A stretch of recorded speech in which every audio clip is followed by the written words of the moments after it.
I'll start it off, Okay. and I won't be as meandering as this film. I'm going to get right down to the dirty business. With the foreplay, just get straight into the intercoursing. Wonderful. Yes. You're on course for the intercourse.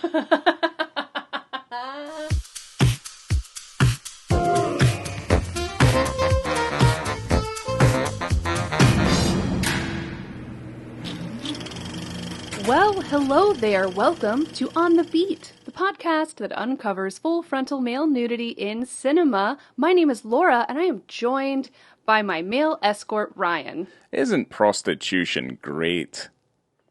As long as it's a choice. I guess. Is this like... Forced servitude or slavery. This is the modern day Pretty Woman. Except it's Pretty Boy. Or, you mean, American Gigolo would probably be even closer. This is kind of like a mix between American Gigolo and 28 Hotel Rooms, based on what we've Location? covered. Yes.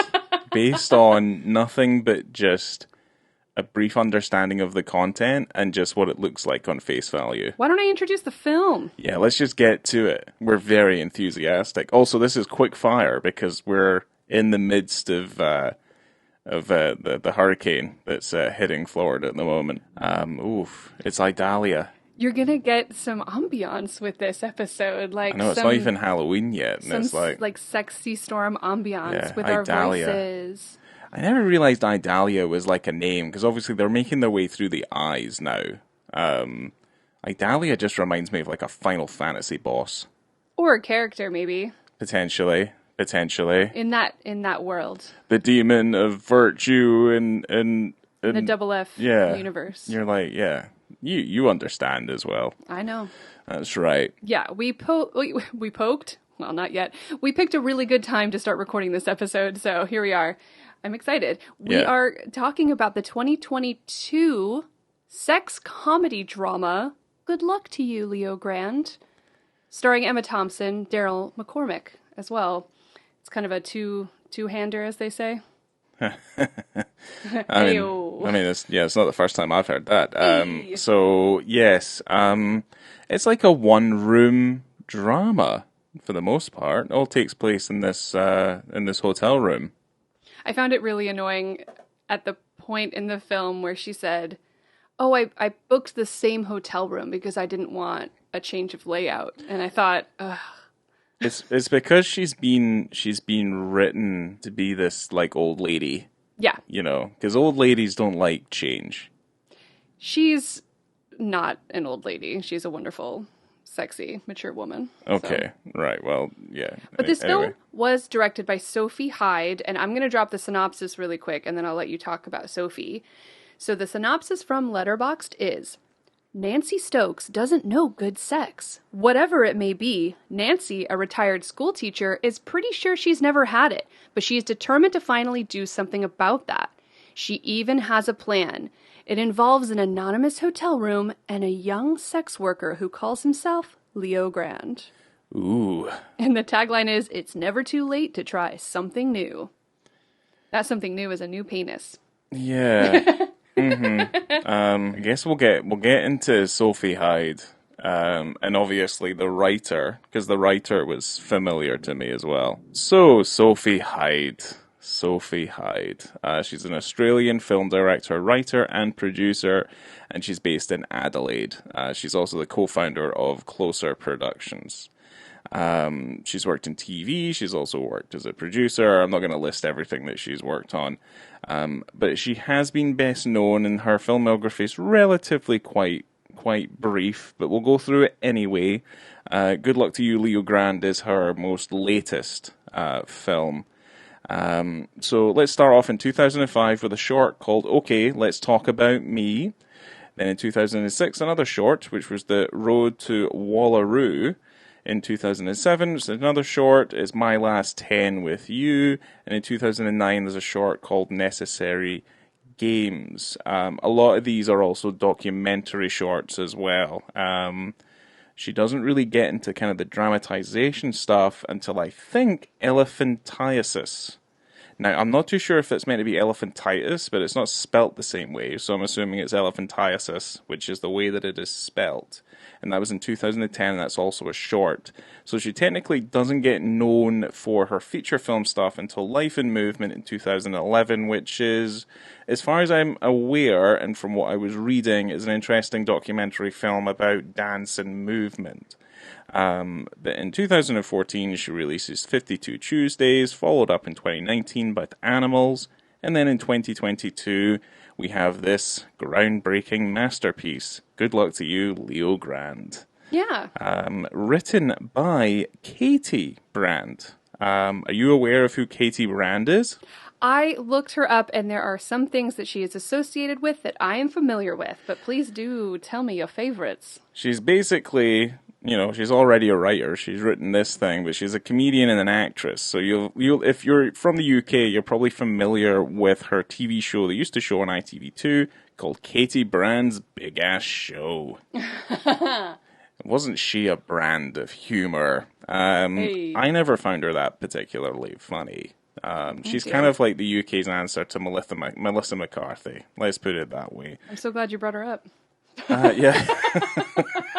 But obviously she's branched out from her more sketch comedy stuff to write a film about a young boy prostitute and the women he seduces. Yeah, it's like only 97 minutes, so it's incredibly respectful of your time. Yes. Never overstays its welcome, as much as it might feel so. But also, this is another one of our installments in the Stream Peen series that we've decided to adopt this year.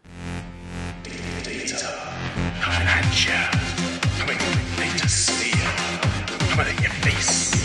Data sphere. Data sphere. Stream Peens.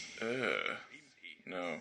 Yeah, so this particular film is streaming on Hulu. Yes. Exclusively. And this never came out in the cinema at all, did it? It just went straight to... We're starting to see a certain kind of pattern with some of these movies, and I guess we'll kind of get into that as we go along. But, I'll make a chart. A flow chart. Yeah. If they don't go to the cinema, guys, there's definitely an aspect of a reference to their quality as to reason why they're not getting pumped into marketing and shown in the cinema.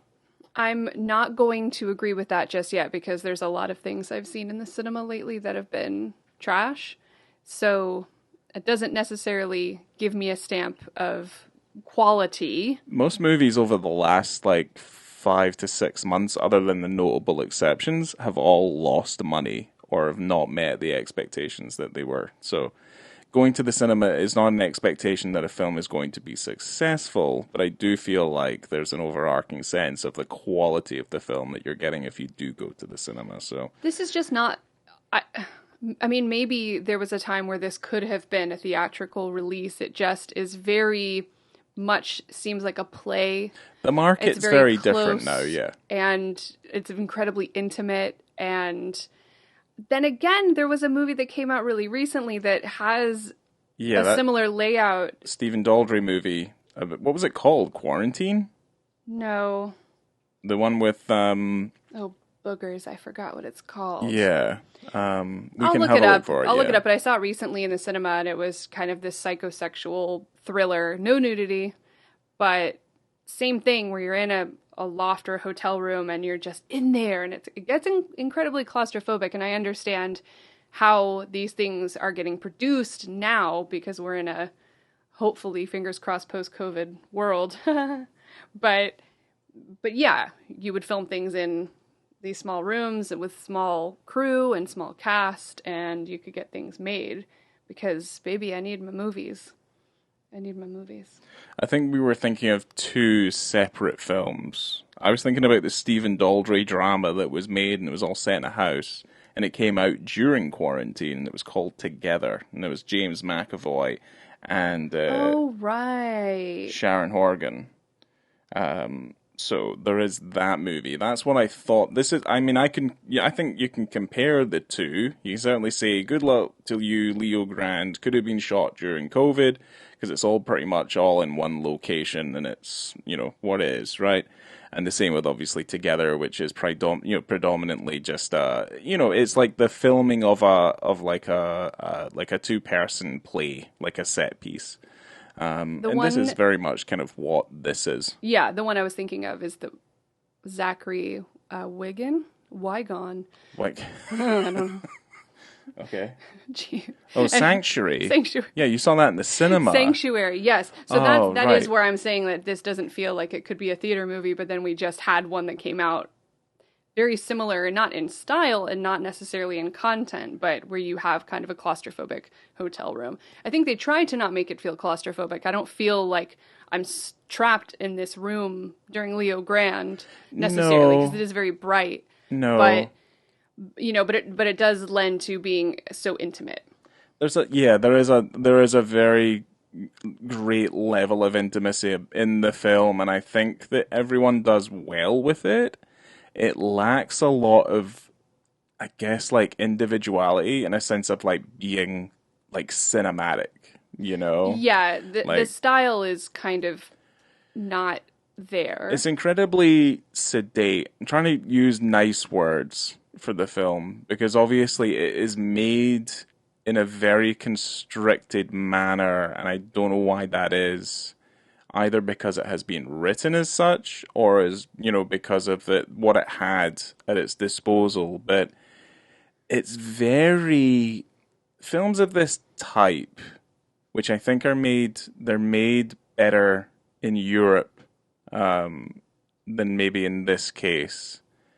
But yeah, there's just not a real sense of like I guess like drama, or you would think like if you're shooting in one space, you would try and utilize the space to the best of your abilities. So you would do things with the lighting, or you would do things with the camera if you felt like that was going to be a restricted thing and the location was never going to change. But that doesn't really happen. It's kind of innocuous, and it's a little bit sleepy, and it really kind of rides on the shoulders of this script, and I don't know if the script is strong enough to sustain what it's trying to do and what it's trying to say. So it's an odd one. So I've got some facts about this, some little trivia bits. Some tidbits.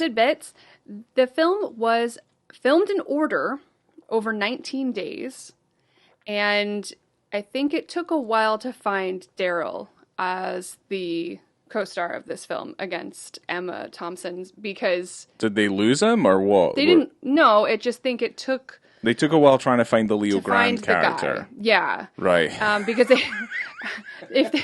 they believed that if they had picked someone that was 30 or over 30, it would maybe seem a little bit aggressive.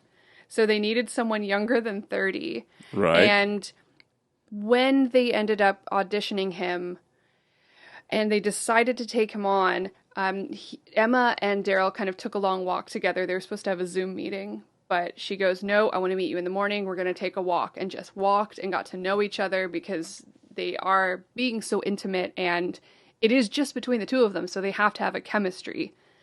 So those are my tidbits. I have more, but I'm going to save them for later.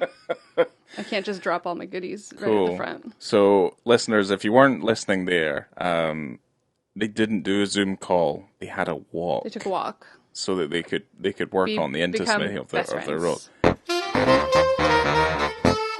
The movie is set up in 4 bits, essentially. So you have 4 different meetings of these two characters. Yeah. Where, as you have heard, Emma Thompson's character, Nancy, is a woman who is a widow, who has never had an orgasm, and she's tired of lying about it. Apparently her husband was trash at sex, and she never said anything about it, and she lived with him until he died. And she goes, I really want to learn about myself, and I want to know what this is all about, and I feel like I lived my life without knowing myself, knowing my body, knowing the pleasures of the flesh. the pleasures of her own body. Fucking Pinhead in this room now. And she finds this little box, and it's like a music like Hellraiser. box. And no, just joking. The gates of hell open up, and Leo Grande comes out. No. But this is essentially a journey of self-discovery for her character. I do feel like the Leo Grande character is just there in order to kind of guide her through this journey. I don't think he's responsible necessarily for her, for that self-discovery that she's going on. So, it's a lot of just back and forth. She's nervous when she meets this guy. Mm-hmm.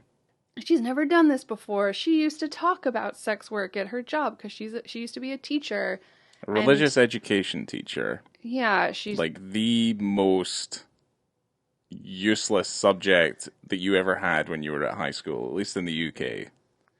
Religious education was a fucking Is that a class sky. you took? Yeah, RE was a thing, yeah. It was like only second of uselessness to physical education. Anyone who decided they were going to take standard grade physical education, and I'm not gonna shit all over you guys like you wanted to go do your fucking sports sciences when you left high school, but it was a waste of fucking time. I liked working out during high school. Yeah, I took a gym class. How many of you are running a gym now? I didn't want to run a gym. I just thought it would be nice to get some exercise at school. Yeah, I didn't see the point in religious education, and it does actually make me sound a little bit ignorant. But for whatever we were taught, it was a complete and utter waste of time. Like it was horrific. So for her to say that she's a religious education like teacher in that particular subject, yeah, I kind of I it's hard because she is so disparaging towards her kids who are still obviously living, and her husband who obviously just had a way of doing things and just liked a little bit of missionary, and then he would pop off to sleep. I really, really liked those moments where she did talk about her children, because I feel as though parents, when you talk to them, not all the time, but especially in popular media, they're always going on about their kids, and it's positive, right? They're so like proud the joy of of motherhood and the joy of your children and watching them grow up and being so proud of them. But to have someone in a film just say, my son is incredibly boring, and he's going to get his master's degree, and it's so boring, I don't even care. And her daughter's annoying, and she just, if she had known how it was going to be before she had kids, she never would have bothered. Is what she's saying. She basically says that it took over her entire life to where she doesn't even know who the hell she is. And that is great. And, it's horribly sad and tragic, but I just like that was part of the dialogue, and she's just completely honest with this stranger. She said the kids are a dead weight around my neck, is the words that she used. But I love that. Yes and no. It's also kind of like we're watching a film that's kind of set in the modern age, and I know like what you're talking about is that we're kind of straying away from that the idea of like the nuclear family, like the traversal of being an adult and meeting someone, having kids with that someone, having a house and doing that sort of thing. Like a lot of people, let's just say millennials, elder millennials, like they're not doing that. Like, they don't want to have kids. Like, they have a great respect for their time, and they have a greater sense of, the world and how it's controlled and things. So there's no kind of positivity towards the future, at least I feel here. I do. We're all having a really hard time. Well, I do respect the fact that she can be quite honest and things. But I did write this thing down, and I was kind of like, well, they're all her decisions at the end of the day. Now, we're never given any motivation as to, like, if she was coerced or if she felt like she had to go through with these certain things. Like, if she had to have these kids, did she have to marry this man? Did she have to have this career? No, of course. But, I mean, at the age that she is the age of our parents at this point. So you've got that boomer generation that it is just ingrained in them when they're young. That is what you do. These are the steps you take in order to become an adult. And sometimes you feel trapped in that. And until you figure out yourself, if you're given the chance to figure out yourself and who you want to be and what you want to achieve, if you don't get that chance, then you just kind of slide into what's expected. Yeah. And I think that's what she did. And she just wonders, you know, when you're getting older and you think, what if I think overall, I had an explosive orgasm a lot earlier? Yeah. I mean, what would I have done with my life? I think there's also a thing where she's looking at the twilight of her life. Like, this is the second half of her life, if it is a half, to be fair. You know, she is retired. She's effectively in, like, the later years of her life. So she is starting to panic that she's not lived the life to the fullest. Yeah. And that I can fully understand. Yeah. Again, I kind of feel like it's all her choice, you know, and I can't feel too much of a level of sympathy towards her, the choices she's made, because, like many people, she's quite okay with just doing whatever she is that she's doing, and she'll just complain about it afterwards. It's a very British ideology. I'm not sympathizing with her. I just like hearing someone admit that maybe having kids wasn't the greatest choice, because for some people it is, and it's great, and it is the realization of all your hopes and dreams. And then other people are like, oh no, I made a huge mistake. And then what do you do? Yes. You're done, so you're stuck. So, but dear listeners, how does that sound to you? Does that sound interesting? Does that sound like it substantiates a 97-minute runtime? Oh no, this was just a comment in the film that I liked. Yeah. She did talk about it more, but I mean, this is more about her own discovery of journey, her I guess. Yeah. Here's the thing. If Emma Thompson wasn't in this role, this film wouldn't be worth anything. It really wouldn't. I think Daryl McCormack does a very good job, but he's only good because Emma Thompson's there. Yeah, they're great at playing off of each other, and I think they have they got something going on. They do, yeah, they do actually get it. They do actually get that chemistry to work.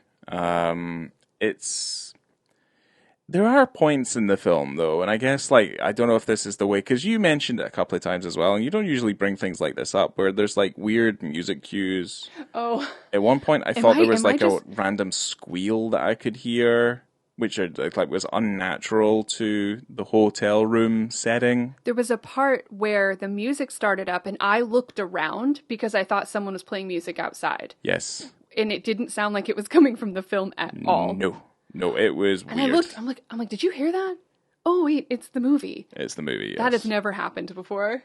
Yeah, it was kind of weird. It had these I kind of had these weird sort of low-budget, first-timer sort of things in it where I was like, huh. Because there's another point where Leo plays music. Oh, God. And the music starts before he's obviously pressed play on his phone, and the music fades out before he's been able to stop it. Yeah, and he's doing those grand, big gestures with his phone. He's got the phone. His hand is moving large and wild. Tapping that phone, tapping play, tapping it on. Yeah. And the fact that you could tell that the music started well before, I'm like, oh, dear. It's like he's either switching his phone on or he's doing something, but either way, like, pick something. Like, make a decision of whether or not this tap is going to signify what would effectively be him starting to play the music, because that's what looked like it was happening. It's weird. Very strange. Like, kind of technical things that kind of you're just looking at and you're wondering, like, what's going on. And for the most part, the music cues and stuff aren't a problem. It's just that those particular moments, you do kind of wonder, like, what is it? What is that meant to be? Like, what is it meant to do? Because then it kind of then infects that moment. This meant to be quite kind of gentle and warming when they start dancing for, they try and loosen her up a wee bit. But they have a lot of things to get through. They've got to do oral on him, oral on her. They got a 69 and they got a doggy style. So they got a lot to get through that day. It was, I think there's several little kind of stories going on. So, like, with him, his journey is, I need to get this woman off and make her happy. Because that's his job. With her, it's about, she's trying to find her kind of sexual awakening, and she's doing that. But then separately, because of the conversations that they have, they're both separately dealing with bringing up kind of personal issues in their lives and in their past that start to collide with, obviously, the main mission of the movie, which is you got to give Emma the big O. She's got to get the big O so that she's happy eventually. You know, he can provide it. She just needs to get there, but they're kind of too preoccupied with what's Leo Grande's history, and like, what's her history? Is this your real name? Is that your real name? Well, she's procrastinating the whole thing. Every single time they get together, she keeps talking and being incredibly annoying. That isn't a really annoying character. Yes, Nancy. Yes. It's she not is very frustrating, and I think she oversteps her boundaries constantly. Yeah. And asking him questions that are none of her business, frankly, because his job, as was hired on, was to do the sexy things with her for a certain amount of time. So she gets however much time, hours she booked, and then she can do whatever she wants. Yeah. I'm sure there were rules that she signed. But she just keeps bothering him about his family and his job and making fun of him and saying stupid things like, why don't you ever tell your mom what you do if you're so proud that you're a sex worker and you give pleasure to people? Why don't you tell your mom? And I'm thinking, are you nuts? She really batters this home over several different meetings, and it's kind of, it gets a little bit tired. Like, leave him alone. He has a job, and he's getting paid, and he has nice clothes, and he's very nice to you. And just leave him alone. And I'm assuming he wasn't cheap. I'm assuming he wasn't cheap at all. I think it was the second meeting where she said, this is going to have to be our last meeting. This is why I made a list of all the sexy things I want to do, because I can't afford you again. Yeah. Was it in the second meeting that she brought herself up and compared herself to Rolf Harris because she didn't like the idea that she was going to have sex with someone considerably younger than her? I think so. Yeah, which is certainly a way that I have found in the bedroom. It definitely heightens the mood if you compare yourself to a serial child molester. She has had one instance of foreplay her whole life that left her unsatisfied, and then she's like a pump and go from her husband the rest of her life. So. Her husband's like a 3-pump chump. I mean, he's just not very good at it. But then I'm also kind of like having sex and, you know, improving and being better at sex. It's a two-way street as well. You know what I mean? Like, it's kind of like she can direct you and tell you to do certain things. He can direct her to tell her to do certain things. So, well, they obviously didn't have a great rapport or a dialogue between the two of them. Because if they did, they would be able to. I don't know, if you're with someone long enough, tell them your Christmas kinks. Get weird. Yeah, it's just I mean, it works for us. Merry I think Christmas, Leo Grande. Yeah. It's weird. It's weird when those things start kind of being brought up. But the thing is like there are some genuinely quite touching moments in the film, I think. And there are very touching moments. Yes. There is some good bits in the film. And it's purely because of Emma Thompson and because it's Emma Thompson. And she's able to just take these elements and elevate them a little bit more, which I feel like in the hands of somebody else might not be. It's one of the shining moments in kind of, you feel like it's relatively quite stale, and she kind of elevates it a little bit. She's wonderful. But the whole film really it's permeated by a lot of sex positivity, and I think that's one of the most appealing things about the film in general, is because you have this young man who's with obviously this considerably older woman who just doesn't like the way that she looks, and obviously, it's due to aging, it happens to us all. And it's just about building her back up from the ground up. And then obviously, she's able to fuck everything up with her big mouth and saying all sorts of things. But overall, like, the whole thing is permeated by a really nice sense of sex positivity. And it's, there's really nice descriptions of, attractiveness and lust and, like, how do you navigate these certain kind of feelings if you've never felt them before, like, all of these sorts of things. And then when obviously they get down to the nitty gritty, it's like, she wants to do a blowjob, he wants to get the pussy eaten out, they want to do a 69, like, I guess. Well, she made a nice, concise list of all the things she wanted to try.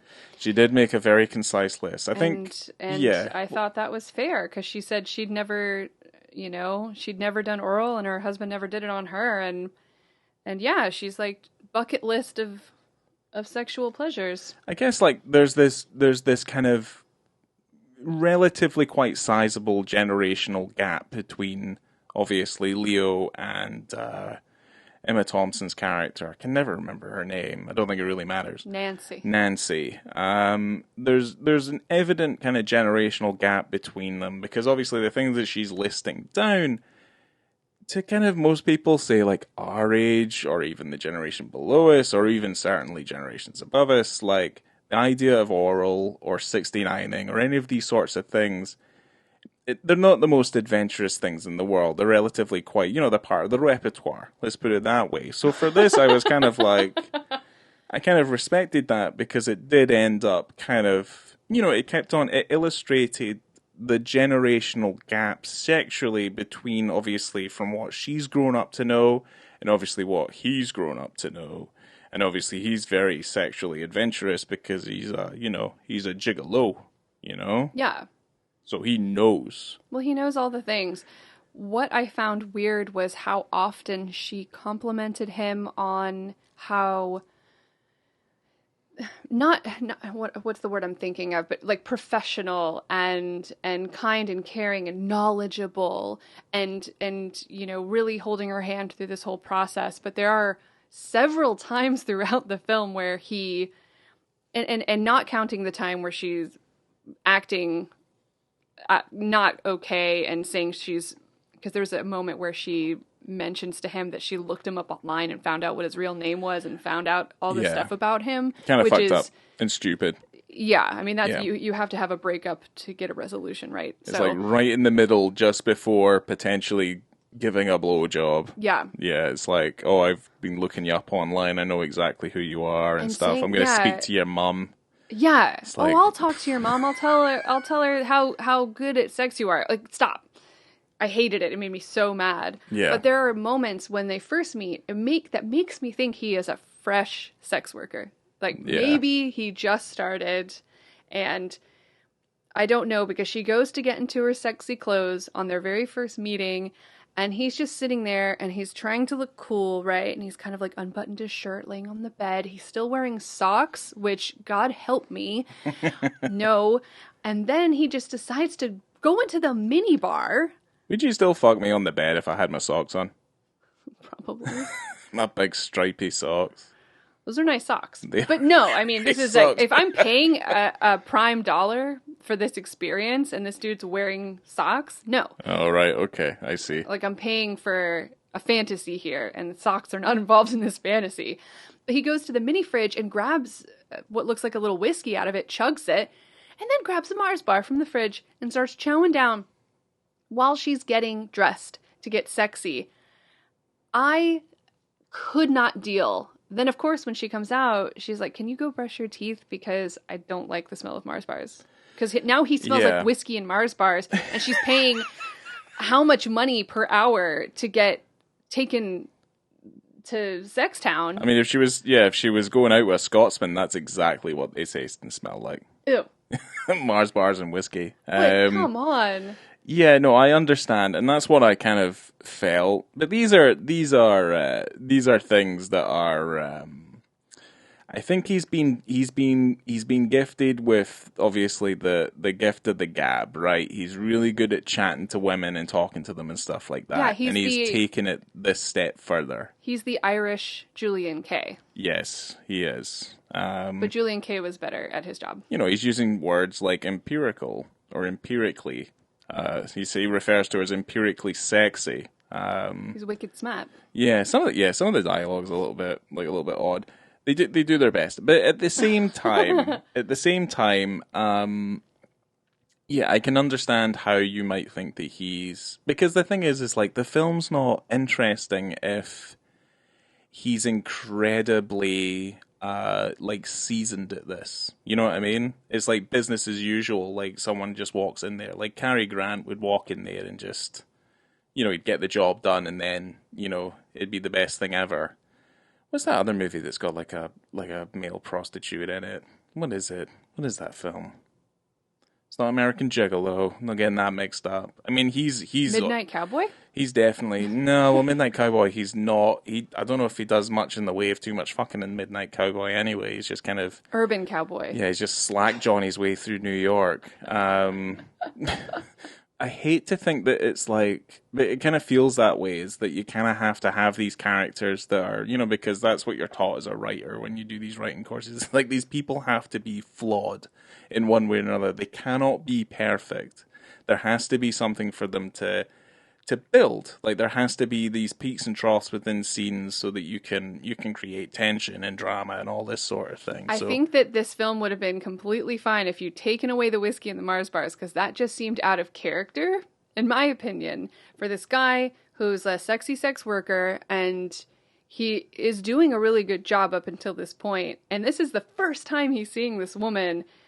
He did get repeat business from this, but that's not typically how you would do that. But I think you could have had a flaw just by him talking about his family and talking about his past. Might have been enough, yes. That's anyway, what I mean. The Mars bar thing was gross. But I think it was I think that's what that was supposed to be, though. Fair. Absolutely fair. I think that's what that's supposed to be. You could have chopped out a good 60 seconds if you just didn't do that. You could have, yes. The film itself, we 96 could have, what, do you think the film could have been 88 minutes? That could have been Hell okay. yeah. Yeah. Ooh, it's even sexier. Yeah, you just 88 stream minutes. right through that bad boy. Yeah. So, I kind of feel like, it ends up kind of turning into script writing 101 when they do things like that. And you are kind of, when you come out of a moment like that and you're slightly confused and you kind of don't really fully understand why they've done that, because again, the resolution of that moment is that he brushes his teeth and then he just has to work a tiny bit harder to just get to the destination point, yes. Which is, he's going to make love. He should have had lunch before he got there. That's all. Yeah, he probably should have done, or at least not bitten into her hotel bill by getting it, because that Mars bar was probably about £5. Absolutely. At least, and obviously that whiskey was at least £12. Absolutely. But no, here's the thing: by the time they get to their third meeting or something like that, she's calling him the master of the menopause. Which I didn't like. Nope, didn't like that either. I really didn't like it at all. Not at all. Yeah, it's kind of... I've written this down in my notes. I'm like, the film is a little bit sad in its frustration that it causes. I think that's kind of the thing that I have against it. There is some genuinely touching moments, and I'm not going to lie, some of them are really touching moments, because you can tell that this woman feels like she's not lived her best life. And she really wishes she did. Yeah. But there's other times where you're like, you're so fucking annoying. Like, you deserve this because these are the choices that you've made. You'd made these choices. So, it's like... I love that this woman is taking her life and her... She's taking initiative now. That's at least, admirable. It took her a long time, and she's realizing that maybe this is how she's going to get it done. Because she said, I can't get a man like you in the streets. So I had to pay for it. Okay? She didn't want a man her age. Get you in the streets. I will get you between the sheets. She goes, I didn't want an old man. I want a young, tight man. I want a man that's all taking care of himself. Yeah, he's taking care of himself. He's fucking young. He's in his 20s. Of course, he can maintain a physique like that in his 20s. We're in our 30s, and we struggle with trying to maintain any... incredibly difficult. Oh, we're like jelly. I feel like a jelly boy. Don't call me jelly. If I went to the gym...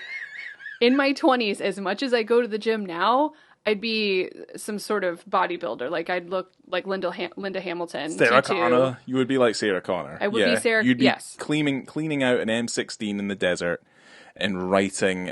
So hot. Yeah, you'd be writing that message that they do in T2. And here I am just trying to stave off the inevitable. Like, that's all I'm doing hour after hour, day after day.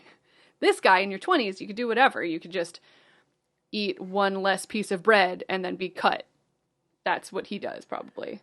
Potentially. But also, like, he'll have what's the word? The virility of a 20-year-old, you know? Like, he'll find it a lot easier to get his jollies off to, say, people he might not normally be attracted to. That, you know, he can quite easily kind of switch his brain off and, you know, get the job done. Are you saying that because she's female or because of her age? I think he has to do a variety of different things, and he will come into situations where he's going to stumble across someone that he's not sexually attracted to. But I think as a 20-something-year-old who's quite virile, I think he's able to kind of work with it a little bit. That's from me knowing people in my 20s. I was a little bit pickier, but some other folk I remember I'd be like, whoa, that's rough. Well, I think that's probably why he's well suited to the job and the task at hand. Yes. So, because he's down with anyone, anytime. With anything. Yeah. Yeah. So. There is a point later on, and it does make me question the depth to which he's kind of taken this role. But like when he goes to get the sex toy, and it's just like this little vibrating tongue ring. I was like, really, that's it? Yeah. You're like, okay. I thought about that. I did think about that because when he goes to get that tiny little vibrator that looks like it came out of a gas station bathroom quarter machine, I thought, that's not going to do a damn thing. Well, you know those things come out of, you get them out of vending machines in gents' toilets and pubs and stuff. That's what I said. Yeah, those exactly. Those little vibrating ring things. Yeah, so you grab one of those bad boys that he picked up on the way over, and oof, right, I'm okay. like, that's not going to do anything for this woman. But then I thought she hasn't been fiddled with enough downtown, so she probably would work. Probably would work. Yeah, he's like pulling out a massive dildo. Just gonna. I've got this. Pull out a Hitachi. But that would probably send her into a full stroke. Potentially, there is that issue. She would stiffen up, and she wouldn't be able to breathe, and she'd have a full-on panic attack. That's why you got to take it slow with that tiny little vending machine vibrator. Ooh, dear, oh dear. Ruin anyway, life. That's not to say that when things start to happen, they aren't a little bit sexy. Emma Thompson's very good looking. Yeah. But here we are. We're at the dick scene now. 1 hour, 32 minutes, and 45 seconds. So this is during the fourth meeting, okay? The fourth and finale. The finale. The finale meeting between these two people. And this is, I believe, after the point where they've done all the things. So they've been all around that hotel room, dirtying up all the pillows. They've been doing a doggy style over here. They've been doing a 69 over here. They've been doing upside down weird stuff. Like, they're all over the place, okay? They're in such a rush to, like, the filmmakers are in such a rush to get this done that then we get to this moment. Like a sex montage of positions. Yeah, it's so brief. Like, so unbelievably brief. The build-up has been quite long, but I do understand why they're doing it because the character's been so completely uptight the whole time. Yeah. So she hasn't been able to just release the dragon. He keeps asking her, did it happen, didn't it happen? Because she had been wanting to have an orgasm, but she thought it was too much pressure, right? So that's why she made a list of, these are the tasks I can accomplish. I can accomplish a 69. I can accomplish doggy style, oral, etc. But when it comes to an orgasm, she thought that's just unattainable. It is a goal, but she's not going to write it down because she's never had it. It's been just out of reach forever. So, I mean, she's not going to get there with that attitude. Really. That's fair. You know what I mean? Going negative and expect a negative outcome. That's what I would say. You know, but she's on her own short bus journey, except that she just hires one guy. to get it done. Yeah, I mean, that's a comparison to make, but yeah, I mean, She was that... also looking for her orgasm. See, it's a perfect connection. See, I got this. True, but then content-wise, for something that... They're both films that deal with an idea of sex positivity, I still do realise which film is probably better at it. That's not difficult at all, but here we are. So they've been going at it. She's like, don't worry about the orgasm. I'm just having a really nice time. I'm having a great time.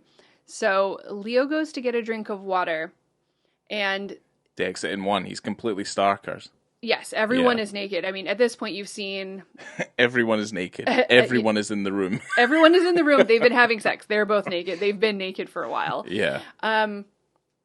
So this is when he turns around. So this is when he's about to go grab his tiny little vibrator. But as he turns around... Well, he does a voyeur's thing. Like, he takes a condom off. Yes, he does. So he takes a condom off, and then he throws it in the bin, and then he obviously has the drink of water. Yes. And his bag's to his left-hand side. And this is all kind of like in a mid... I guess it's like a mid-close-up sort of thing. It felt like it was slightly wider, but... It did feel wider, but because of where the camera was, like... Yeah. It was higher up on his body than it should have been. You're going to find a lot of comparisons to that moment in The Voyeurs, where it's kind of like they do a very good job of just, like, hiding most of it, really. They've hid... This is the first time these two characters have been naked together where we've been involved. Yes. Because every other time that they've had sex or they've done anything together, it cuts away. Cuts away, so you're at your next meeting. This is the first time, everyone's naked. You're seeing everything happen. So now it's like we're welcomed into their sex pod and watching everything unfold at this point. Yeah. But you're right. So it's kind of in that mid-wide type of shot, and he turns around to go to his bag. It's basically framed in such a way that if it needed to tilt up rapidly, just in case, it has the room to do that. It did seem that during this whole part that they were shying away from it.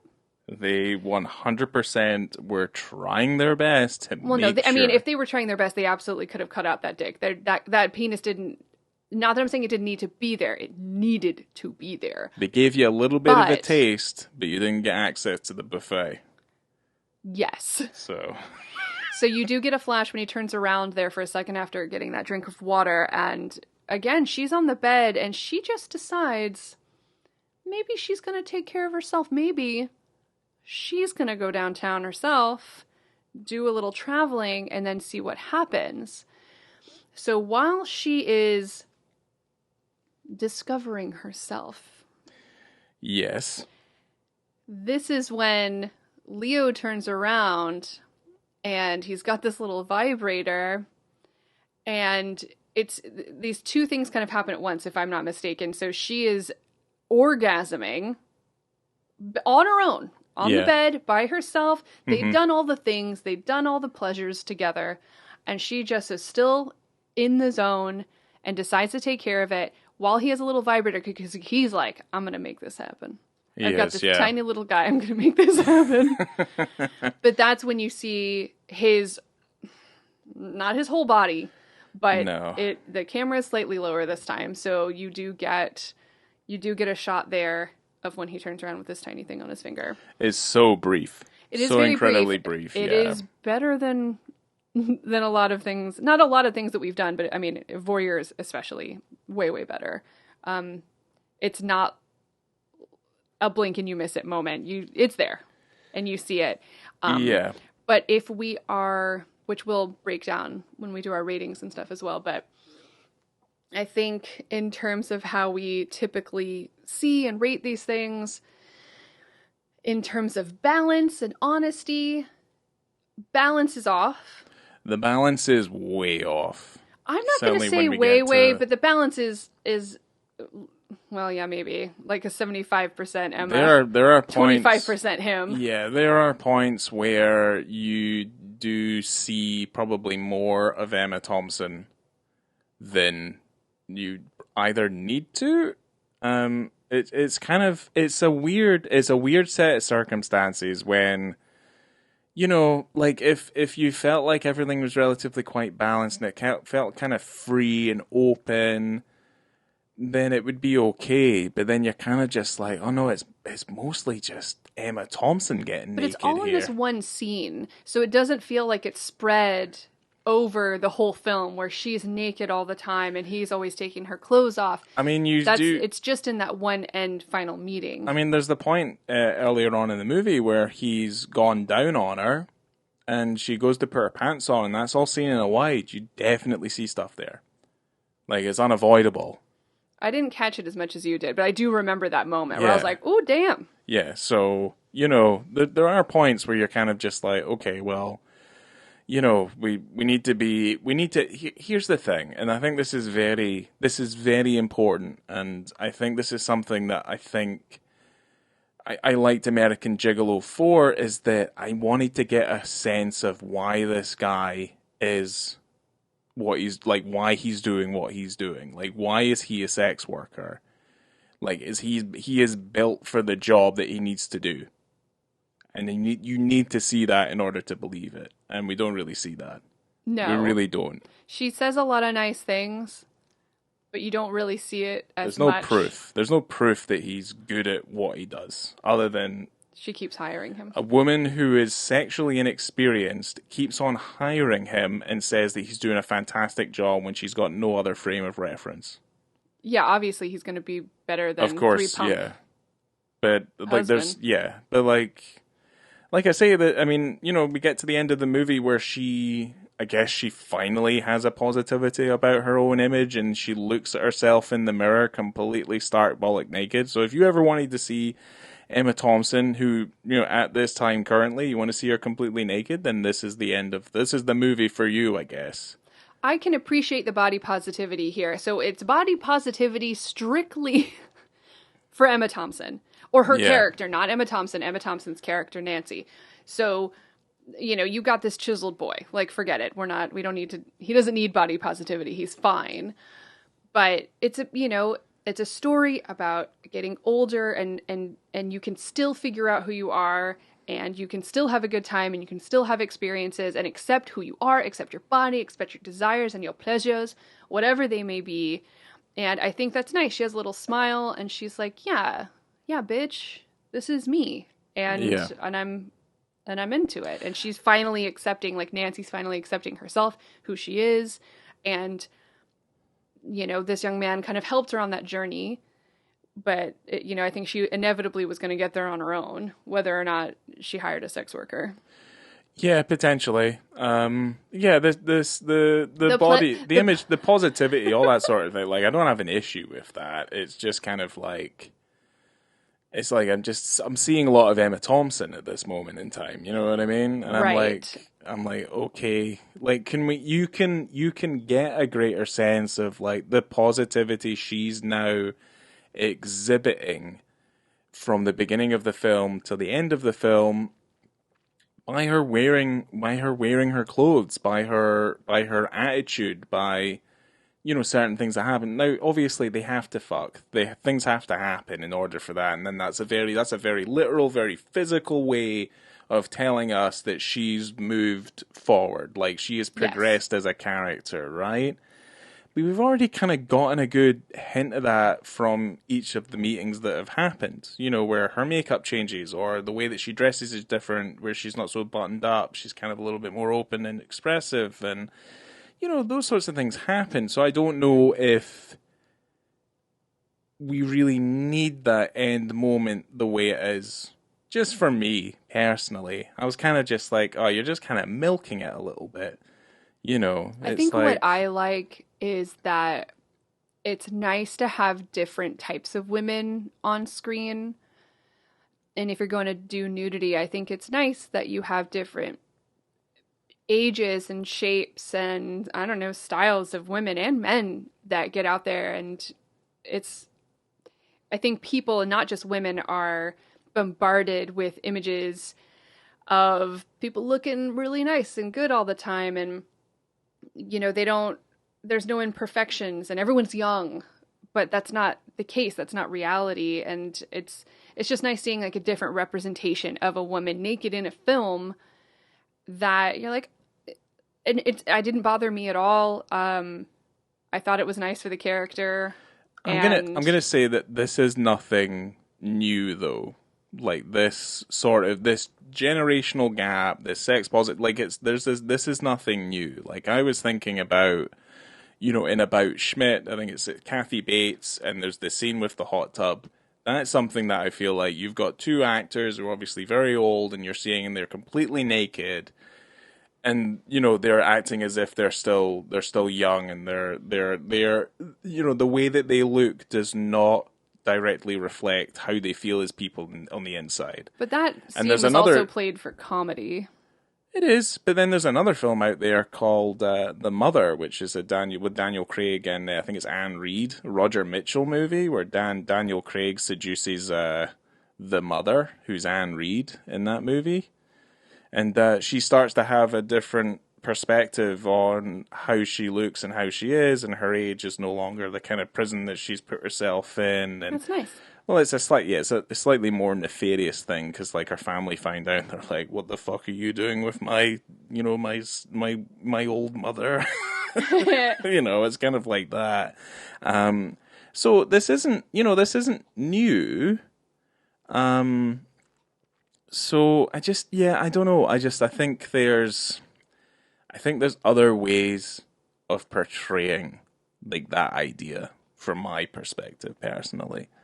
I mean, you don't have to do what they did. It doesn't bother me how it was, but yeah, I mean, you don't have to have a penis in this movie. You don't have to have full female nudity in it either. I mean, it's a film about sex, really. I mean, that's kind of what it is. I mean, if you want to use Pretty Woman as an example, I mean, that horrible Gary Marshall movie. I mean, yes. I mean, there is a way that you do something like that that's relatively quite sedate, but then obviously you have other things, like obviously American Gigolo, which is obviously a little bit darker. So I guess you can laud the film a little bit for not really being...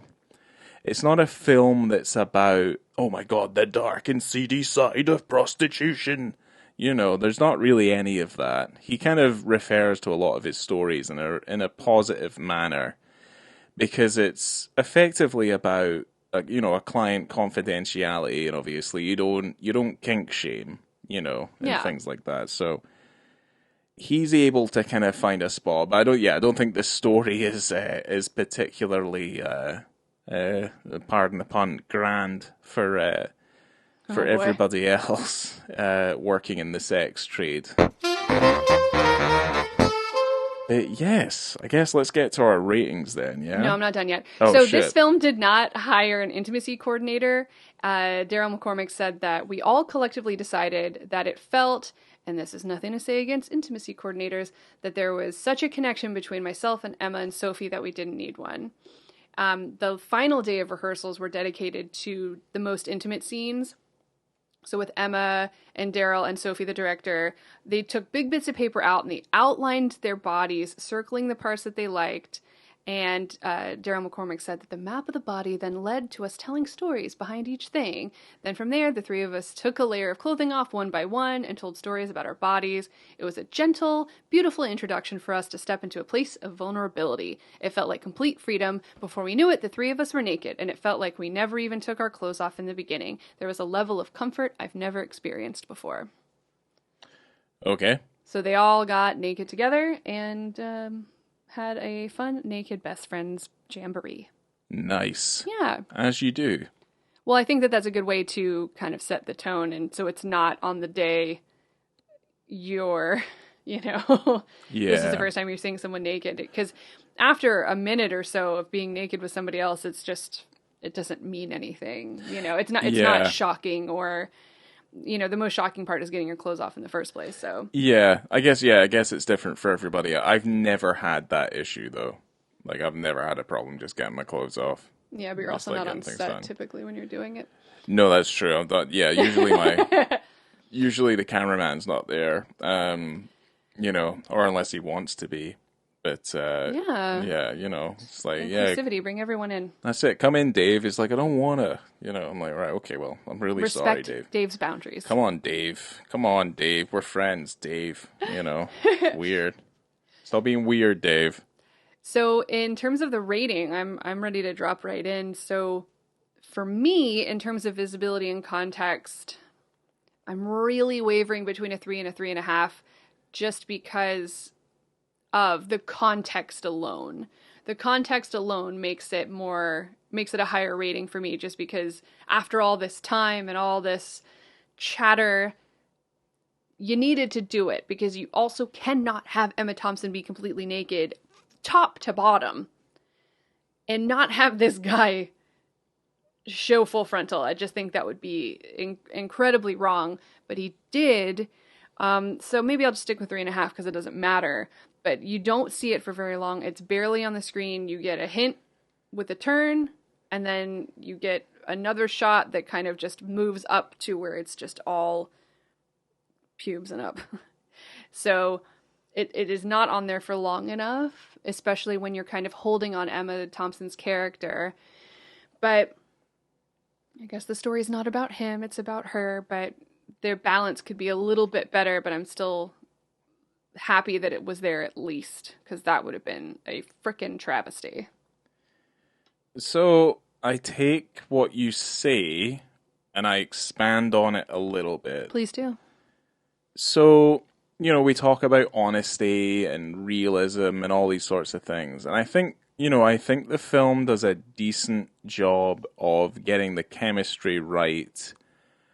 I just would have preferred it to have a little bit more of an openness. Like I say, we don't really get a good sense or an idea of this man's skills as a sex worker. And supposedly he's incredibly high paid, and he's very good at what he does. He has multiple clients that ask him back all the time.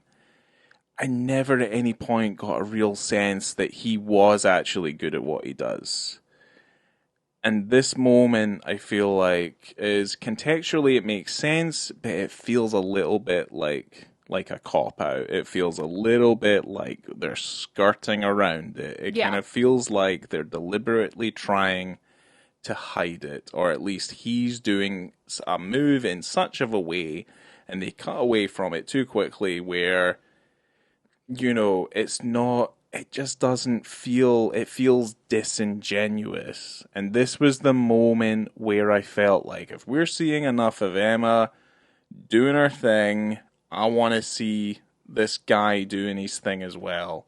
And for the most part, the movie, we're cutting away before they get down to the nitty-gritty sex stuff, and they've kind of done nothing but kind of really talk and really get into the nitty-gritty of their lives and their conversations and things like that. But it struggles for me to not realize, or at least not feel like it's kind of grossly imbalanced and it kind of sways too far in one way, which again I feel like seems to be the pattern between these latest kind of streaming films that we've done, is that the women are doing all the heavy lifting still, and then you have these guys who are very, very nice on the eye. Why are they not giving some of the weight to them? Like, why is there any of these restrictions? Like, why do we feel like on these platforms people have to be safe? Or is there a level of like, we have to be safe because we don't want to upset people, because on a streaming platform it's more instantly available, more people are going to see it, we don't want to see the backlash. I don't really fully understand it. So as a characterization, like as a strength in terms of his characterization and of the storytelling, they've really missed the mark, I feel like, in terms of just giving us a good idea of what he is. And I think if they showed us a little bit more, we'd have a better idea of who he was as a person, and I would find it more believable. So you say 3.5. I say 2. That's fine. I agree with you. I don't disagree at all. I think that is a big problem, and I don't know who's to blame. I don't know who's making these decisions to cut away and to be shy about that when you are given, from what I understand, a lot more freedom in terms of what your content and what you're putting out there.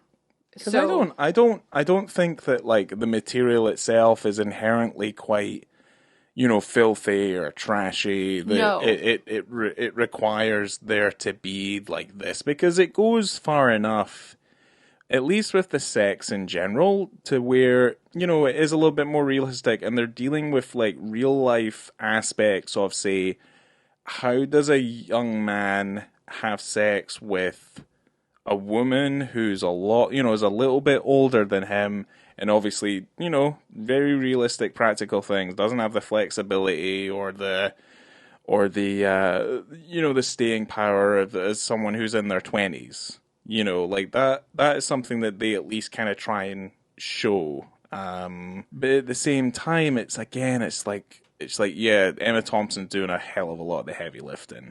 Yeah, but they knew that going in. She was always gonna do that with Probably. the film and for everything else. So I guess. It's just a real shame. And I think honestly, if it's not Daryl's decision for that and for what we see in the film, then he's honestly done a gross injustice to that character. I do not think that it's him at all.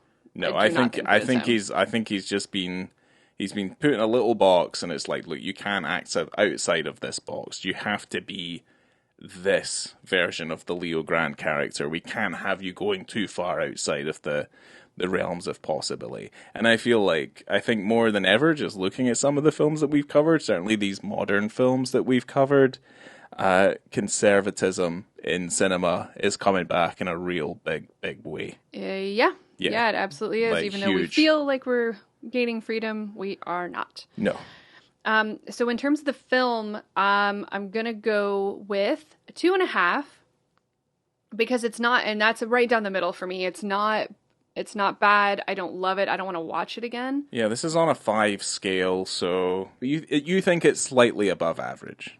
Yeah, it's maybe more of a 3, but 3 sounds too high because it's a little generous. It is generous because I don't think it's that great, and I do think I like the things that happened in it. I think the story is nice and the message is nice, but I'm not in love with it. It's fine. That's how I feel about this film. Yeah. So I'm kind of with you, but I give it like a 2. And I dock it more, the same reasons you have it, is like the film is fine and it has a relatively okay message, and I think it's a good message for the modern time. The issue I have with it is it's barely cinematic. Just don't think it's good enough, really. Yeah. Just think it's incredibly, like, it's stale. There's no kind of like visual vibrancy, It's like we think about the hotel rooms we saw in, very different film, like the Doom generation, right? They're really striking. Obviously, the style and stuff of that movie is very, very different to what we're kind of dealing with here. But you're kind of just like, these are people who, a woman who's talking about the banality of her life, and we're kind of surrounded by banality for the entirety of the film. There's a window that they look out periodically. Yeah. At no point does the sun ever come out. Like, you're like looking at it, you're like, wow, and it's like there's a light changing thing. I've never seen that in a hotel room either before. They never utilize it. They never utilize it.